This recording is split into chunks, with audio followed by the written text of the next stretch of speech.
Bonjour à toutes et à tous, bienvenue dans Big Five, le podcast foot européen de l'équipe. Au programme cette semaine, El Loco à Leeds, l'histoire d'une résurrection commune. Marcelo Bielsa va découvrir la Première Ligue, tandis que Leeds s'apprête à la retrouver après 16 ans d'absence. Bielsa le magicien, il transforme des équipes moyennes en escadrons flamboyants. Bielsa l'anticonformiste aussi, qui suscite autant de fascination que d'agacement.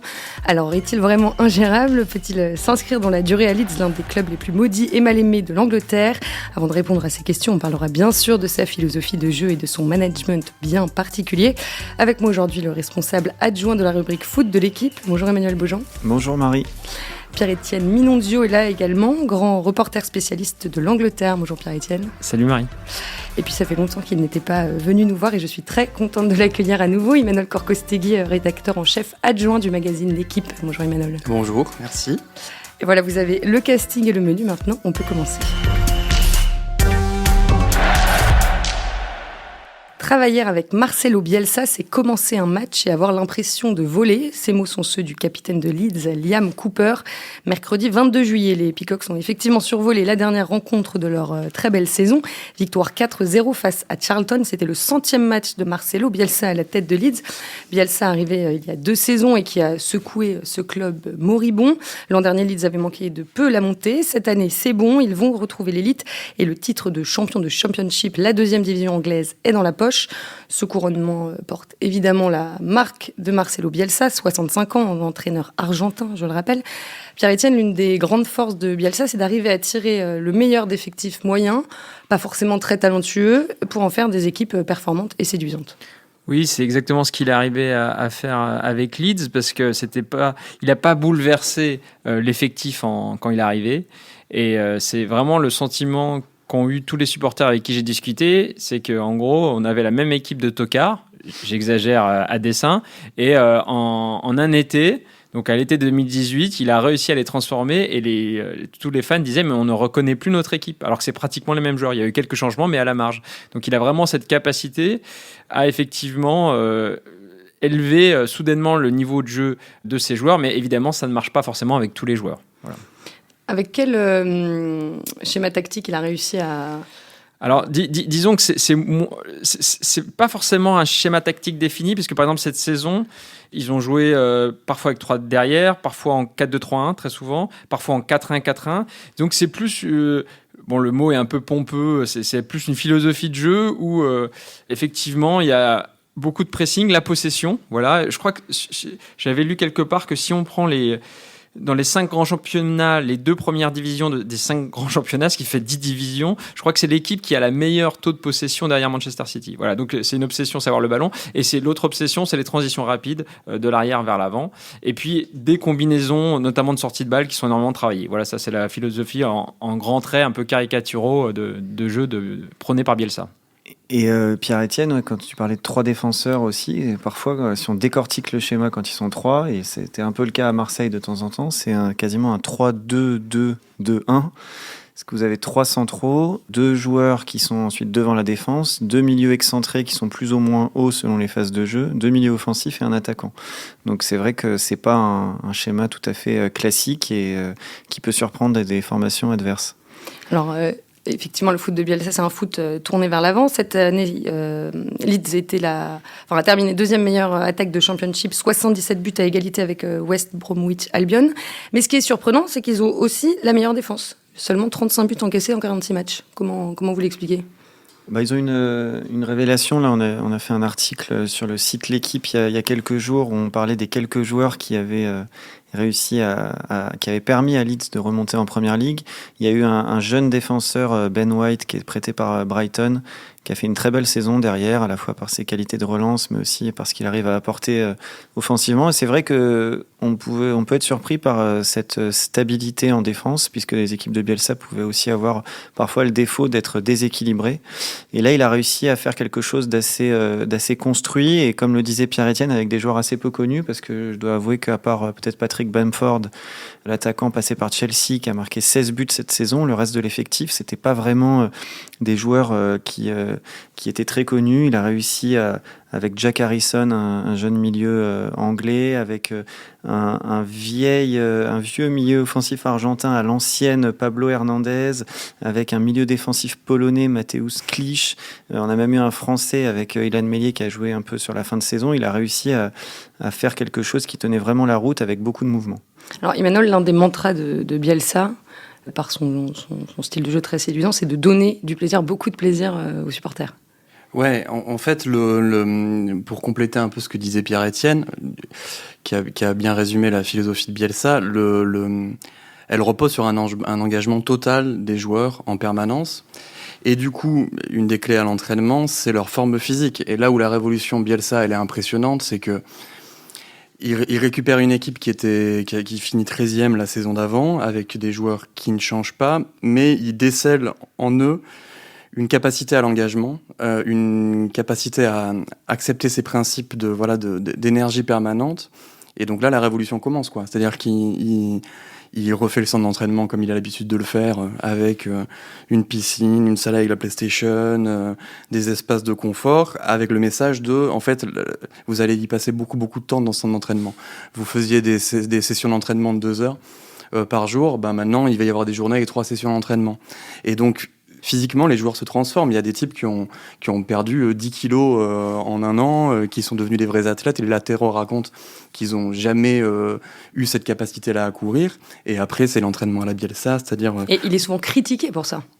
Oui, mais là, ce qui est intéressant, c'est qu'il sent que l'effectif va l'accepter, qu'on est sur des soutiers, un club qui galère depuis 16 ans, parce que des bons classements de Leeds, il y en a eu vraiment peu. Et que ces mecs-là, en D2 anglaise, ils n'ont jamais connu un entraîneur aussi bon et leur capacité à s'améliorer va être extraordinaire. Bielsa, après, techniquement, c'est de la post-formation, quoi. C'est-à-dire que c'est pour ça qu'on dit souvent que ça marche avec des jeunes, mais c'est beaucoup de gamme, c'est apprendre à se déplacer, c'est travailler sa technique, et ça, tout le monde ne l'accepte pas. Mais des joueurs de D2 anglaise, à partir du moment où ils voient au bout de quelques semaines que concrètement ils s'améliorent, et ça c'est la clé de la méthode Bielsa en général, c'est que les joueurs l'aiment parce qu'ils sentent qu'ils progressent, et dans ce cas-là ça marche, quoi. Alors côté management plus précisément, ça se passe souvent très bien avec les jeunes en particulier parce qu'ils progressent beaucoup. En revanche, avec les cadres, c'est un peu plus compliqué parce que le manque d'autonomie les frustre. Oui, puis il y a une sorte parfois d'autoritarisme. Par exemple, il y avait un des cadres l'an dernier, c'est un mec qui s'appelait Pontus Jansson, et en fait, il l'a viré parce qu'il y avait cet épisode incroyable la saison dernière là où il a forcé son équipe à encaisser un but contre Aston Villa parce que soi-disant ils avaient marqué un but qui était pas tout à fait qui portait à polémique. Alors il a dit OK, notre but n'était pas juste, donc on va encaisser un but. Et ce mec-là avait eu le malheur, c'est le seul qui a dit sur l'action, on voit que tous les joueurs laissent filer l'attaquant d'Aston Villa et lui, il y en a un seul qui dit non, faut pas le faire. Donc en fait, à partir du moment où il a fait ça, c'était fini pour lui. Donc il y a vraiment aussi, je pense, l'impossibilité d'exprimer la moindre forme de critique à son encontre qui fait que c'est peut-être plus difficile à accepter aussi pour des joueurs un peu plus seniors, quoi. Voilà. Après, l'effectif de Leeds, il est pas très jeune, quoi. C'est-à-dire que les mecs progressent, même à 28 ans, ça... Disons que voilà, il faut qu'ils acceptent le fait qu'ils n'ont pas leur mot à dire, quoi. Donc je pense que, comme tu l'as très bien dit, ils l'acceptent parce qu'ils sont dans une démarche de progrès, ils se disent que c'est une opportunité unique. Mais effectivement, il n'y a pas de place pour le débat, quoi. Et Bielsa est quelqu'un de très secret, donc il le dira jamais... faudrait vraiment lui poser la question pour qu'il y réponde, et encore est-ce qu'il y répondra vraiment, mais moi je me demande ce qu'il a appris de son expérience à Lille. C'est-à-dire que à Lille... 6 mois à peine à Lille en 2017. Ouais, avec pour le coup ce qu'on a toujours attendu de Bielsa, c'est-à-dire des joueurs très jeunes, avec du potentiel, et donc on se dit, ça va marcher. Et en fait, il n'a pas eu beaucoup de temps, donc c'est difficile de tirer un bilan de Bielsa à Lille, mais c'est vrai qu'il y a une espèce d'autoritarisme à l'entraînement, mais par contre, il y a une extrême responsabilisation pendant les matchs. C'est-à-dire que c'est du marquage individuel, chaque joueur compte. Et là, les jeunes de Lille n'ont pas été capables d'assumer ces responsabilités. Alors, est-ce que Bielsa s'est pas dit aussi que enfin voilà, que la clé c'est pas tant l'âge que l'envie de le suivre, que la capacité à faire tous ces efforts et à s'améliorer, quoi. Mais en tout cas, à Lille, il avait rien fait pour garder des joueurs un peu plus chevronnés, parce qu'il n'y avait aucun trentenaire dans son effectif. Il y en avait au départ quand il arrive, mais il a fait un loft avec des indésirables. Il n'y avait pas ce qu'ils ont fait les saisons suivantes en prenant un José Fonte ou un Loïc Rémy.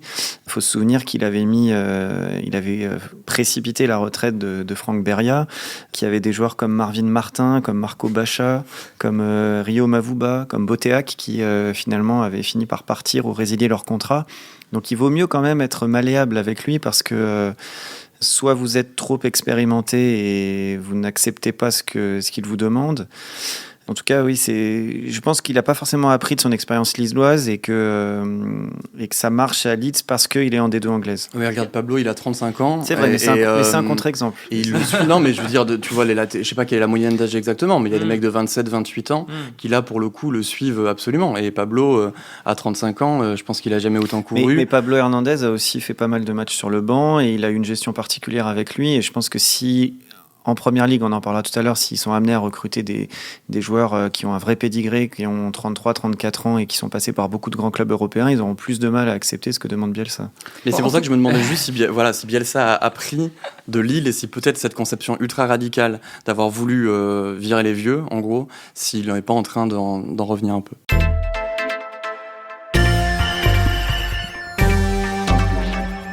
Bon, en tout cas, que ce soit à Lille, à Marseille ou à Leeds, Bielsa est extrêmement organisé, méticuleux dans son travail, à tel point qu'il en devient obsessionnel. Manuel Amoros a raconté par exemple dans le France Football du 25 février que Bielsa avait fait des fiches sur l'ensemble des salariés de l'OM quand il était arrivé, sur les joueurs, le staff et même le personnel administratif.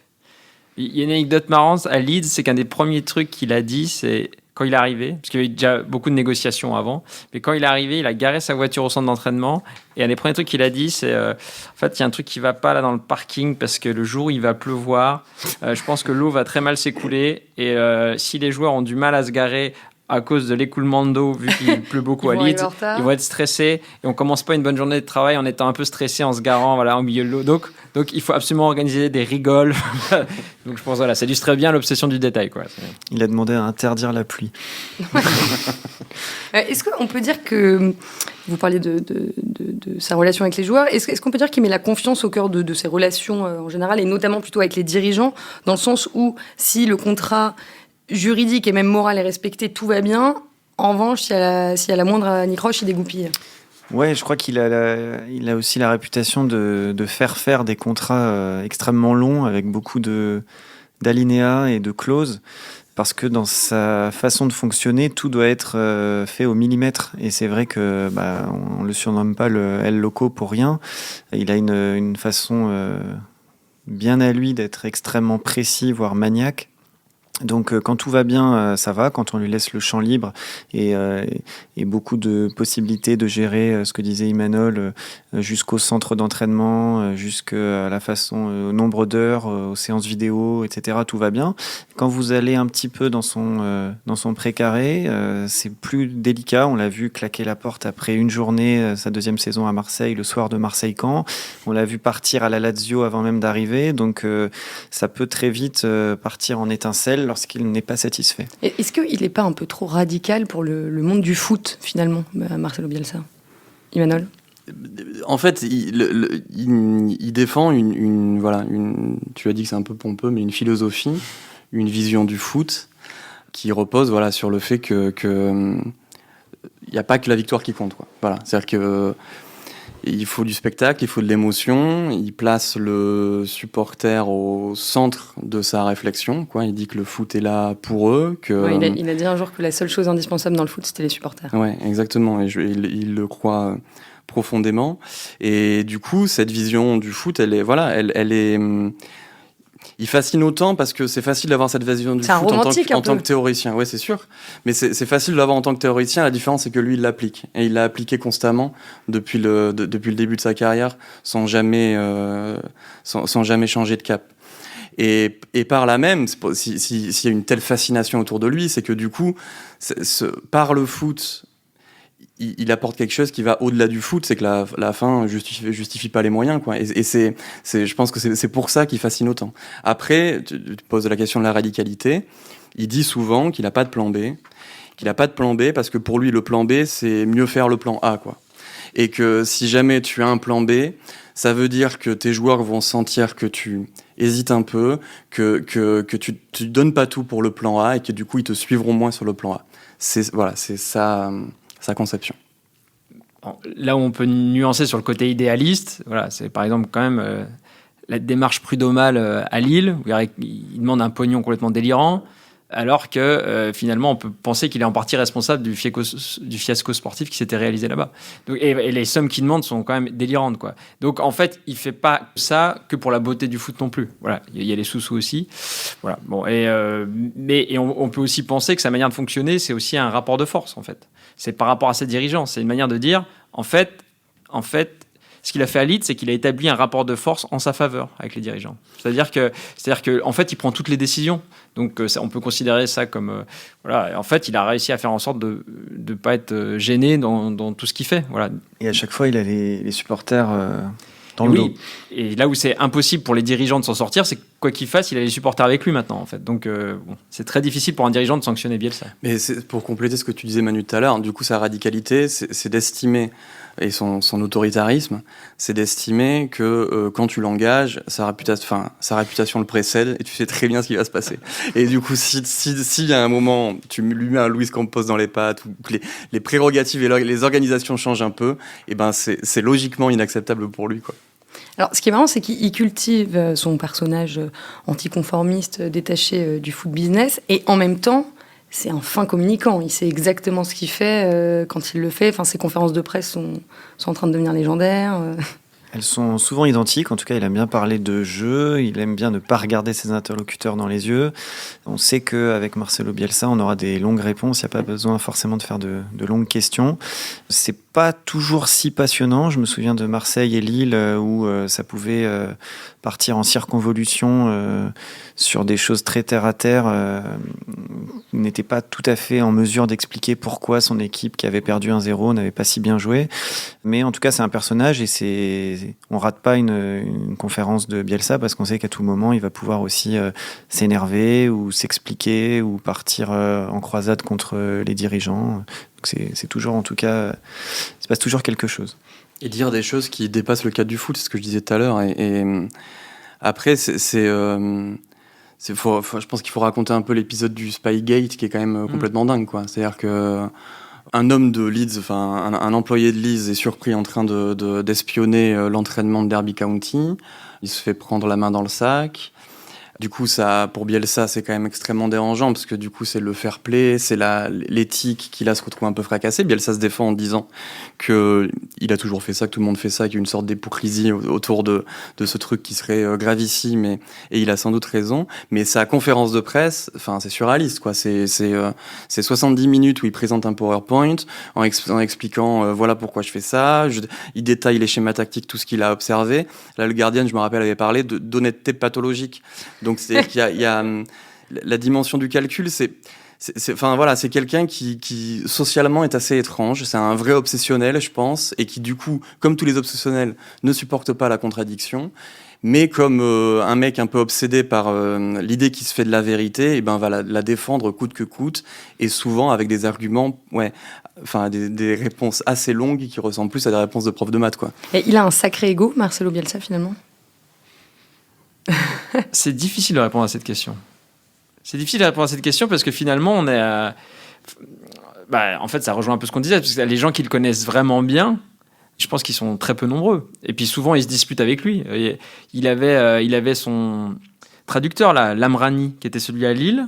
Il a fait la première saison à Leeds, ils se sont embrouillés, et depuis, il a fait un bouquin, d'ailleurs, Lamrani, et Bielsa lui en veut à mort. Enfin, je ne sais pas s'il y a beaucoup de gens qui connaissent si bien et qui peuvent en parler sans être menacés de mort derrière, quoi. Donc c'est difficile à dire. Je complète juste votre réponse sur sa communication, parce que du coup, il ne donne jamais d'interview, donc finalement, il ne donne que ce qu'il veut donner. Sur la deuxième saison à Leeds, il a quand même fait très attention à faire des réponses plus courtes et à pas se laisser embarquer sur des débats. Toutes ces confs étaient beaucoup plus courtes et puis il parlait vraiment que de jeu, quoi. Il se laissait pas embarquer dans des débats qui n'avaient rien à voir avec le foot, quoi.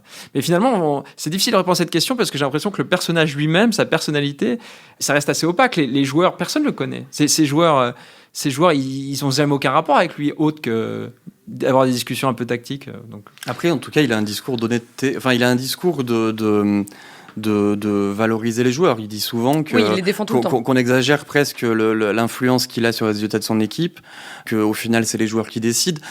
Souvent, avec Bielsa, se pose la question de la finition, des occasions, etc. Et lui a toujours dit que, en fait, là-dessus, il pouvait pas faire grand-chose, qu'il y avait, par exemple, très peu de corrélation entre le fait de bosser les pénaltys à l'entraînement et le fait de les réussir en match, et que sur les occasions pendant les matchs, c'est un peu pareil. Et que du coup, il va toujours dire, n'oubliez pas non plus le rôle de mes joueurs, c'est quand même eux qui, si on marque autant de buts, ça sera exclusivement à cause d'eux. Enfin, grâce à eux, pardon. Mais bon, c'est toute la construction vient de lui, mais son discours aussi entre cette volonté d'avoir un rôle absolu et un discours d'humilité quand même souvent.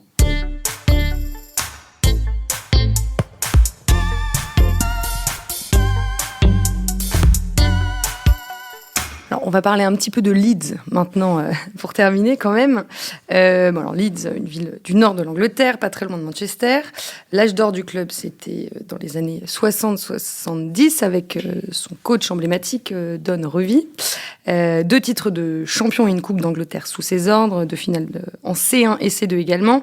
Ensuite, il y a eu un autre titre de champion en 92, ça a été un peu plus mouvementé après. Demi-finale de Ligue des Champions en 2001 tout de même, et puis la descente en 2004. Pierre-Etienne, Marcelo Bielsa a réussi à remettre sur le devant de la scène, donc en Première Ligue, l'un des clubs les plus mal aimés de l'Angleterre. Oui, là je vais reprendre les arguments qu'avait développé Vincent Duluc dans un papier récemment dans le journal. Effectivement, c'est le club le plus détesté d'Angleterre. Le Dirty Leeds, comme on disait dans les années 70, parce qu'ils avaient un jeu très dur. Ils gagnaient souvent 1-0. Bon, il y a des anecdotes incroyables. Un joueur, Alan Peacock, d'ailleurs dont le nom de famille et le surnom ça s'invente pas, donc il avait signé au milieu des années 60, il avait dit, c'est un attaquant, il avait dit, je rejoins ce club parce que j'en ai marre de me faire taper par les défenseurs, et donc c'est le meilleur moyen d'avoir la paix, et voilà, donc c'est Georges Best qui disait que c'était la seule équipe contre qui mettait des protèges tibia, voilà, et puis après ils avaient toute effectivement il y avait aussi les supporters qui avaient une réputation très dure dans les années 70, donc ils n'avaient pas une bonne image, dont ils adorent jouer aujourd'hui, bon, mais aujourd'hui c'est pas un club spécialement, je dirais, méchant, enfin, voilà, donc en fait ils en jouent, c'est un peu un folklore aujourd'hui. Mais dans les années 70, c'est vrai que c'était une équipe vraiment détestée, donc qui était personnifiée par Don Revie, comme tu l'as dit, qui était vraiment un mec hautain, détestable. Et pour vous donner une idée, j'encourage tous les gens qui nous écoutent à regarder une interview incroyable entre Don Revie et la personne qui lui avait succédé dans les années 70, Brian Clough, et où ils se disputent, et on voit à quel point ce mec était hautain, détestable, voilà. Mais qui était aussi très charismatique. Voilà. Donc, tous ces éléments font que c'était une équipe qui avait la réputation d'être mal aimée. Voilà. Et sur le papier, c'est quand même assez surprenant, voire fou, que la mayonnaise ait pris entre ce club de Leeds et Bielsa, qui est quand même un entraîneur un peu âgé, qui est argentin. En même temps, c'est très beau parce que du coup, en fait, j'ai regardé, je crois, si je me trompe pas. Donc là, ça fait 16 ans que Leeds était en D2 et il y a 16 ans que Bielsa gagnait son dernier trophée, qui était la médaille d'or au JO avec l'Argentine.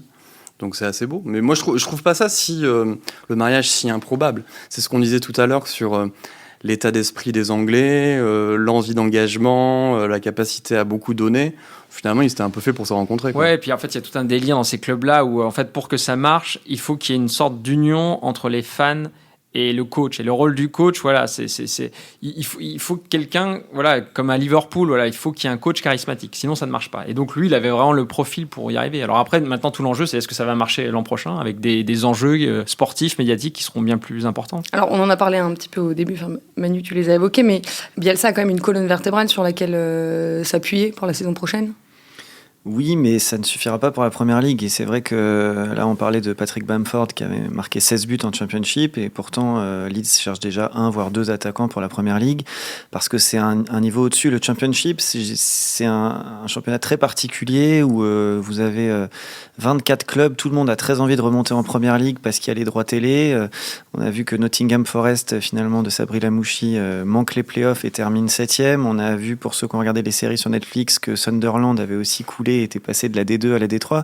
C'est une belle performance pour Leeds d'être parvenu à monter en Première Ligue, surtout qu'à titre personnel, je ne pensais pas que Bielsa resterait après la première saison. Ça s'était bien passé et puis c'était écroulé en fin de saison. Ça, on ne l'a pas dit, il a égalé avec Leeds son record de longévité sur le banc d'un club. 2 ans, il avait jamais fait plus. Il est resté 2 ans à Bilbao. En fait, à la fin de la première saison, il se balade dans le vestiaire, il tape sur les épaules de tout le monde, il prend ses affaires et il se barre. Et en fait, à ce moment-là, personne au club n'est capable de dire ça viendra ou pas, quoi. Donc c'est toujours assez étonnant, quoi. Donc voilà. Ouais, il a dû prendre quelques jours de réflexion, mais c'est vrai que c'est une personne assez secrète. On disait tout à l'heure que finalement peu de gens le connaissent vraiment bien, peut-être à part sa femme, parce qu'il a besoin parfois d'avoir des moments de retraite, comme là il apprécie le calme du Yorkshire. Mais moi je suis un peu sceptique, en tout cas j'ai des doutes par rapport à l'adaptation avec la Première Ligue, ce qui va se retrouver face à la crème des entraîneurs, des clubs, des Guardiola, des Mourinho, qui eux ont déjà des effectifs rodés. Il va falloir faire un recrutement en fonction de la Première Ligue avec des joueurs qui ont déjà un bon CV. Il faudra que cette mayonnaise prenne avec un groupe différent, avec des aspirations différentes. Ouais, moi, les 2 réserves que j'ai pour cette saison, c'est l'aspect physique.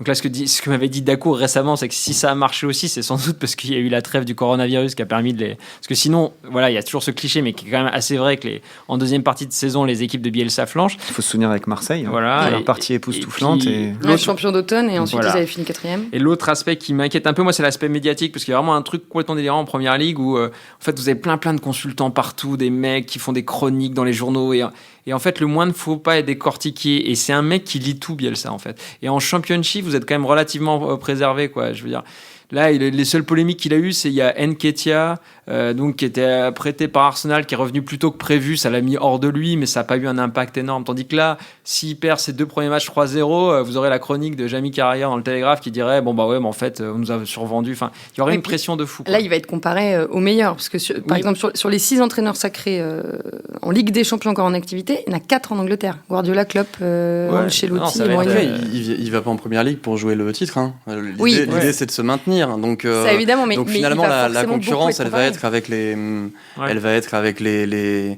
6-7 équipes de bas de tableau. Et après, il y a les raisons d'y croire, que c'est ce que tu disais, Manu, au début, c'est quand même que l'équipe prend peu de buts cette saison. Donc c'est déjà un atout qui n'a pas souvent été l'atout des équipes de Bielsa.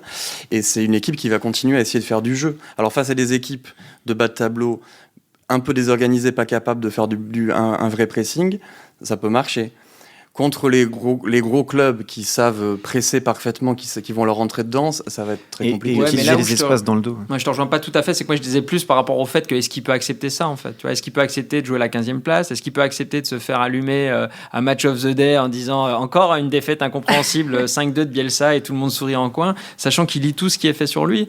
Enfin, alors là, je suis dans le football fiction, mais voilà, à mon avis, il y a potentiel pour que tout d'un coup, ils disent ah bah non, je le sens plus. Enfin voilà. Donc c'est plus, est-ce que ça l'intéresserait lui de développer une équipe sous le feu qui peut être critiquée, qui a des scénarios un peu invraisemblables.